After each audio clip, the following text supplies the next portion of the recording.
I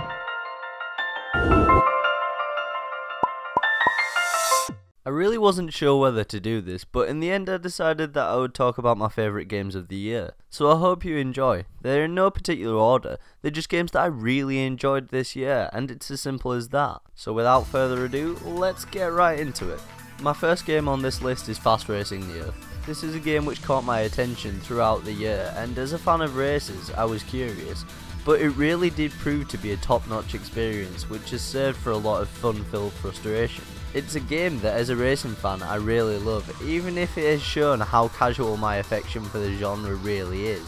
This game also comes at just over £10 or around $15 if you're from the States, and with the amount of content included in terms of tracks, cups and modes, including both offline and online modes, it really puts the meagre offerings of games like Star Wars Battlefront to shame. Another entry this year can hardly be called a single game because it's a collection of not one, not two, not even three, but 30 whole games. Of course I speak of Rare Replay, and wow have I enjoyed myself this year with this one. And yet it feels like I haven't even scratched the surface.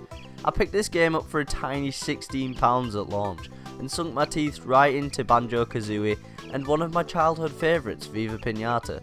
It also offered me a great chance to play some of the less beloved games of Rare's golden years on the N64, such as Blast Corps and Jet Force Gemini. These were wonderful experiences, and it was just something great about Rare Replay. Even if I didn't really enjoy the game, the disc is packed with not only many differing experiences as far as games go, but it's also an experience unto itself. The games were the draw, but I stayed more for the little golden nuggets that you earn for playing them, the video clips, concept art never seen before, and so on. This really shows just how re-releases should be done. Despite there being a few not so good games on there, Rare Replay also stands as a testament to why Microsoft's acquisition of Rare may also be a positive thing as well as in some ways a negative, because you can bet that all those games would have been on the Nintendo eShop if Nintendo had acquired Rare, and they would have cost a fortune to buy when all the games were added up together, never mind the huge production value added simply due to its one-disc nature in Rare Replay. It's a real testament to the history of a great developer, and Sea of Thieves looks to be a promising game to me. So who knows, maybe they have a bright future ahead as well. My third entry on the list is 2014 Mario Kart 8, and I wanted an excuse to put this game on the list, and then I remembered that it was 2015 when we got the second DLC pack, which had that Animal Crossing love in it. I've probably spent more time on this game than any other Wii U game. It's just so much fun with friends, and it really deserves a place on this list, even solely for doing DLC right. Great tracks, new characters and karts for a brilliant price. DLC included, this game quickly became one of my favourite racing games of all time. It's certainly my favourite Mario Kart of all time. It's also a fantastic showcase of the Wii U's capabilities, with it visually being on par with virtually any PS4 or Xbox One game currently out there. I think that it was fair enough to bend the rules on this one, because Mario Kart 8 is frankly an amazing game.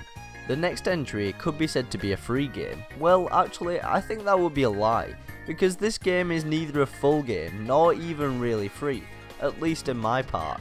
You see, I bought Final Fantasy Type 0 HD for the same reason that virtually every other single person who owns a copy did, for the Final Fantasy 15 demo. Final Fantasy 15 Episode d'Escape fills me with a lot of hope for the next mainline entry in Square's premier franchise.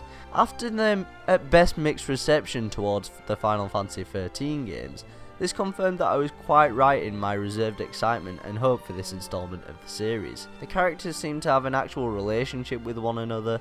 The setting is a very interesting one and certainly feels more modern, yet full of fantasy, and the combat is hard to fault. Sure, it doesn't require as much skill as the Dark Souls series, and it's not quite as flashy as a Warriors game, but it's fun and satisfying, which is more than enough for me. I have certainly put some hours into this snapshot of what will be, and I'm certainly excited for the release of the full game in 2016. My final pick is Splatoon, and while I don't really have too much to say about it, I would just like to say that I have loved every moment of the multiplayer on this game. It's such a fun game. It's really a solid concept, a wonderful bit of game design, and an amazing new IP for Nintendo. That much has been shown to be true by its shockingly large sales for a Wii U game. While I can't say I enjoy the single player campaign, The multiplayer and the wonderful and still at this moment ongoing free content offered by Nintendo have made this one of the best experiences I have had in 2015. That nearly brings us to the end of this video, though I would like to just mention that if you have been watching for a while or know anything about my favourite kind of games, you may well be surprised by the absence of both Xenoblade Chronicles X and Rise of the Tomb Raider. These two games would have made my list, I'm almost certain, and I'm very excited to play them. But at the moment of recording, I haven't actually played them, as they're Christmas gifts, and I am so excited to play them, I really can't wait. Thank you for watching this video. Please do tell me below what your favourite games of the year were, and whether you enjoyed this video. Should I do it again next year? Also, don't be afraid to give this video a like or sub if you're new to the channel. If you fancy giving me a little end of the year gift, I do have a Patreon, so feel free to check that out and support the channel even more. There's a link in the description below. Thank you very much for watching. I hope you've had a lovely 2015. Goodbye.